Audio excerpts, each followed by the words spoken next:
400公里高铁运营时速刷新全球第一。国铁集团公布了新一代高铁列车 CR450。CR 呢代表着中国铁路，450是指试验时速达到450公里，商业运营时速可以超过400公里。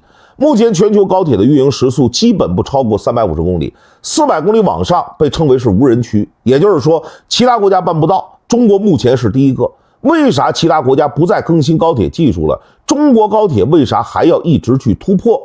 很多人不理解全球第一这个概念。日本新干线比我们早发展40多年，但他们最高的运营时速只有300公里每小时，远远落后于中国。法国、德国就更夸张了，虽然号称运营时速300公里，实际上呢，它这个水分是非常大的。你看刚开通的巴黎到柏林的高铁，全程1100公里，你得坐8个小时，换算下来平均时速也不过就才137.5公里，压根儿到咱们家都不能叫高铁了。我们的京沪高铁全长1300多公里，距离要更长，时间能直接砍半，算上中途停靠站的时间，北京到上海只要花4个多小时。未来 CR450 投入运营以后，时间更是可以缩短到3个小时以内。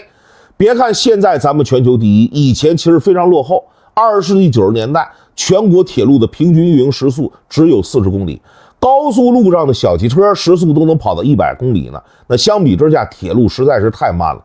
中国铁路不断的技术迭代，历经了6次的大提速，时速才突破200公里每小时。2007年，和谐号动车组跑出了250公里的运营时速，中国真正进入了高铁时代。从250、300公里，再到稳定时速350公里区间，中国的高铁技术一直在迭代升级。如今，我们已经搞定了时速400公里的无人区，真正做到了全球第一，人无我有。你以为这就到极限了吗？并不是啊，咱们的铁路科技已经在规划时速600公里级的高速磁悬浮系统、低真空管、隧道、高速列车等先进技术了。可以讲，中国高铁技术还会越做越科幻，全球也仅此一家。你说为什么其他国家的高铁技术突然就停滞了呢？主要原因就是没钱。